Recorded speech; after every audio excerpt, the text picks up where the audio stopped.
Salam luar biasa dahsyat. Berhenti mengecek saldo kamu. Di tahun 2026, pencuri terbesar tidak butuh tangan. Mereka menggunakan AI untuk menguas uang kamu secara sistemik. Angkanya masif, tapi tak terlihat. Bersama dengan saya di Radar Ekonomi, memetakan fakta di balik angka, kita akan bongkar ancaman nyatanya. Halo sahabat semua, selamat datang kembali di channel ini. Banyak orang memiliki keyakinan bahwa krisis ekonomi di masa depan hanya akan dipicu oleh inflasi, kebijakan suku bunga, atau masalah perbankan konvensional. Coba kita ubah sudut pandang itu sejenak. Bagaimana jika saya memberitahu kamu bahwa ancaman ekonomi terbesar kita di tahun 2026 justru datang dari sesuatu yang sama sekali tidak terlihat secara fisik?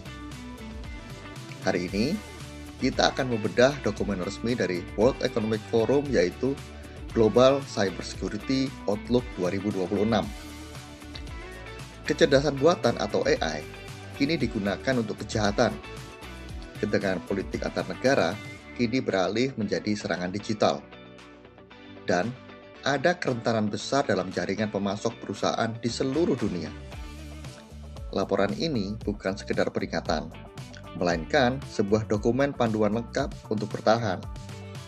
Jika kamu ingin mengamankan bisnis, karir, dan masa depan finansial kamu dari gangguan digital, kamu wajib memahami isi laporan ini dari awal hingga akhir. Mari kita mulai pembahasannya. Judul pembahasan kita hari ini adalah Landscape Keamanan Cyber 2026, mengatasi patahan digital. Pergeseran struktural, risiko sistemik, dan panduan menuju ketahanan ekosistem. Ketika orang mendengar kata keamanan cyber, mereka langsung mendefinisikan hal tersebut sebagai masalah departemen IT atau teknisi komputer. Problemnya, keamanan cyber bukan lagi soal teknis komputer, melainkan soal stabilitas struktur ekonomi perusahaan kamu. Kata patahan digital yang digunakan di sini merujuk pada pemisahan atau celah yang nyata antara sistem yang aman dan sistem yang rentan. Ketika terjadi pergeseran struktural dalam teknologi, kerusakan pada satu sistem kecil bisa melumpuhkan seluruh operasional bisnis secara sistemik. Jadi, niat kita memahami hal ini bukanlah untuk belajar coding atau memahami bahasa pemrograman, tetapi untuk memahami bagaimana melindungi nilai ekonomi dari bisnis dan pekerjaan kita dari keruntuhan sistem yang tiba-tiba. Landscape ancaman sedang berakselerasi, dan keamanan cyber bukan lagi sekedar isu teknis, melainkan krisis sistemik yang dipicu oleh 3 kekuatan besar. Orang berasumsi bahwa teknologi baru selalu membawa kebaikan otomatis. Namun, coba perhatikan angka 94% ini. Sebanyak 94% pemimpin organisasi menyatakan bahwa AI adalah pendorong perubahan yang paling signifikan dalam keamanan cyber. AI kini digunakan sebagai alat serangan yang sangat cepat. Banyak dari kita berpikir bahwa konflik geopolitik hanya berdampak pada negara yang berselisih secara langsung. Mari kita uji realitas tersebut dengan angka berikut. 64% organisasi kini harus memperhitungkan serangan cyber bermotif geopolitik, seperti upaya memata-matai atau gangguan pada fasilitas penting milik negara. Kamu mungkin merasa aman di negara kamu, tetapi bisnis kamu bisa saja lumpuh karena vendor kamu terkena imbas konflik antar negara. Yang lebih mengkhawatirkan, angka 31% menunjukkan bahwa tingkat kepercayaan responden terhadap kemampuan negara mereka dalam merespon insiden cyber itu sangat rendah. Angka ketidakpercayaan ini meningkat dari 26% di tahun sebelumnya. Jadi, jika kamu masih bergantung pada pemerintah untuk melindungi data bisnis kamu secara penuh, kamu menempatkan diri pada posisi yang sangat berisiko. Kita melihat apa yang disebut sebagai dampak sistemik dan kesenjangan prioritas C-suite. Ada matriks yang menunjukkan perbedaan pandangan antara pemimpin tertinggi perusahaan yaitu CEO dan pemimpin keamanan informasi atau CISO. Seringkali kita menganggap bahwa para petinggi di sebuah perusahaan memiliki fokus kekhawatiran yang sama. Nyatanya, prioritas mereka terpisah jauh. Di tahun 2026, CEO menempatkan penipuan berbasis cyber dan phishing itu di urutan pertama ancaman yang teratas. Diikuti oleh kerentanan AI dan eksploitasi kelemahan perangkat lunak. Mengapa? Karena penipuan langsung memotong pendapatan dan menghancurkan reputasi perusahaan di mata publik. Sebaliknya, CISO justru melihat serangan ransomware atau perangkat lunak itu di urutan yang pertama. Lalu gangguan rantai pasok dan yang terakhir adalah eksploitasi kelemahan perangkat lunak. Bagi teknisi, kerusakan sistem operasional adalah ketakutan utama. Laporan ini menyebutkan bahwa 73% eksekutif melaporkan mereka atau jaringan mereka telah terkena dampak langsung dari penipuan berbasis cyber selama tahun lalu. Jika kamu berpikir penipuan online hanya menargetkan orang awam yang kurang edukasi, data ini menunjukkan yang sebaliknya. Orang-orang di posisi puncak dengan pendidikan tertinggi pun itu terkena dampaknya. Ini adalah masalah perilaku dan psikologi manusia yang dieksploitasi oleh teknologi, bukan sekedar kurangnya pengetahuan. Mari kita membahas perlombaan senjata AI, ancaman dan pertahanan. Sebesar 87% eksekutif mengidentifikasi kerentanan AI sebagai risiko cyber dengan pertumbuhan yang tercepat. Ada anggapan umum yang membatasi pemikiran kita. Asalkan kita pakai AI, perusahaan kita pasti lebih efisien dan lebih aman. Mari kita lebih spesifik. Di satu sisi, ada ancaman 34% kekhawatiran tertuju pada kebocoran data dan 29% pada kemampuan musuh seperti membuat video atau suara tiruan, deepfakes, dan perangkat lunak yang jahat. Jadi, AI yang kamu gunakan untuk bekerja bisa saja membocorkan data rahasia klien kamu. Namun, di sisi lain ada pertahanan. AI juga digunakan oleh 52% organisasi untuk mendeteksi penipuan email dan 46% menggunakannya untuk merespon intrusi atau anomali sistem. Kabar baiknya, dan kesadaran korporat. Organisasi yang kini memiliki proses untuk menilai keamanan AI sebelum diluncurkan melonjak tajam, menjadi 64% di tahun 2026, dibandingkan hanya 37% di tahun 2025. Ini berarti para pemimpin bisnis mulai sadar bahwa mereka tidak bisa lagi hanya sekedar asal-asalan menggunakan teknologi tanpa evaluasi yang ketat. Sekarang, kita membahas kerapuhan ekosistem dan rantai pasok. Terdapat kutipan tegas di sini. Kerentanan tidak lagi berada di sekeliling kamu. Kerentanan berada di dalam vendor yang tidak terlihat. Sebagai pengusaha, kamu mungkin berkata, sistem komputer di kantor saya sangat mahal dan aman. Pola pikir ini sangat berbahaya.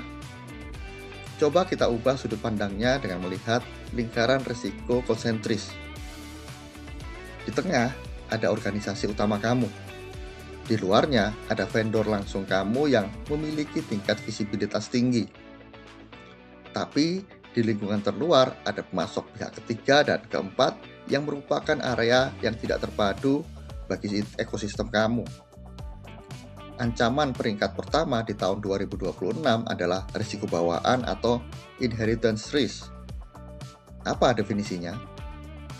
Itu adalah ketidakmampuan organisasi untuk menjamin integritas perangkat lunak, perangkat keras, dan layanan dari pihak ketiga.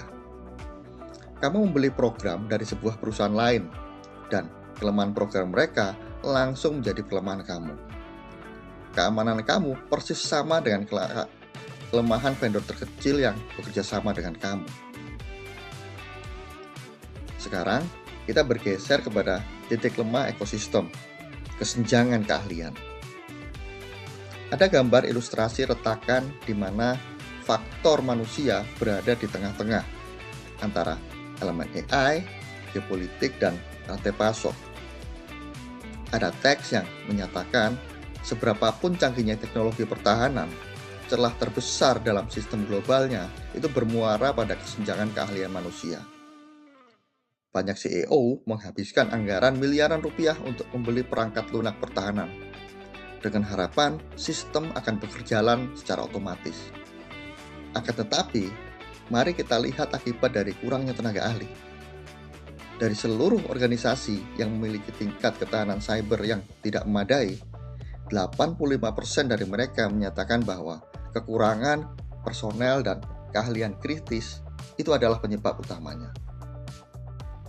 Masalahnya bukan di mesin, tetapi di manusianya. Di Afrika Sub-Sahara, kekurangan mencapai 70%, dan di Amerika Latin dan Karibia itu mencapai 69%. Laporan ini menyimpulkan dengan sangat jelas, kesenjangan ini menciptakan jalur masuk rahasia yang sistemik yang akan dimanfaatkan oleh musuh untuk menyusup kepada rantai pasok global. Kita akan melihat perbedaan perilaku yang nyata. Buku Panduan Ketahanan Pemisah Kesiapan. Data di sini dengan jelas menunjukkan bahwa tindakan konkret yang memisahkan organisasi yang siap menahan gangguan dengan organisasi yang rentan. Seringkali perusahaan merasa bahwa jika mereka sudah mematuhi daftar periksa dari pemerintah, maka tugas mereka selesai. Pandangan ini itu dibantah keras. Di bagian bawah, kamu bisa melihat bahwa ketahanan bukan sekedar kepatuhan. Ini adalah proses dinamis yang merangkum keseluruhan ekosistem bisnis. Mari kita bandingkan dua kelompok ini. Untuk peninjauan keamanan AI, 71% organisasi berketahanan tinggi itu melakukan tinjauan secara berkelanjutan. Sementara organisasi yang kurang tangguh hanya 20% yang melakukannya secara rutin. Dalam hal pengadaan barang atau jasa, 76% organisasi tangguh itu melibatkan fungsi keamanan sejak tahap awal. Sementara 50% organisasi yang lemah seringkali mengabaikan hal tersebut. Terakhir, 74% organisasi tangguh memeriksa postur keamanan vendor pihak ketiga mereka. Sedangkan 48% organisasi lemah jarang menilainya. Angka ini adalah panduan yang sangat praktis jika kamu ingin bisnis kamu tangguh. Tiru tindakan kelompok 70% tersebut. Kita sampai pada bagian akhir, pertahanan ekosistem. Laporan ini menyimpulkan bahwa di dunia yang terbagi-bagi, ketahanan cyber tidak bisa lagi dicapai secara terisolasi. Bila kamu memiliki keyakinan bahwa menyimpan informasi tentang kelemahan sistem kamu sendiri adalah cara yang paling aman, pendekatan itu kini kadaluarsa. Ada 3 pilar untuk masa depan yang ditulis di sini. Pilar pertama adalah keamanan berbasis desain, yaitu mengintegrasikan pengamanan AI dan rantai pasok sejak tahap awal. Pilar kedua adalah intelijen kolektif, yaitu beralih dari pertahanan terisolasi menuju kolaborasi pembagian ancaman lintas sektor. Pilar ketiga adalah menutup kesenjangan, yaitu memastikan investasi pada keahlian manusia harus sejalan dengan investasi pada otomasi teknologi. Masa depan keamanan cyber tidak ditentukan oleh takdir, melainkan oleh kolaboratif kita yang kita buat hari ini. Kelemahan satu organisasi adalah kerentanan semua. Kekuatan bersama adalah satu-satunya cara untuk mencapai ketahanan.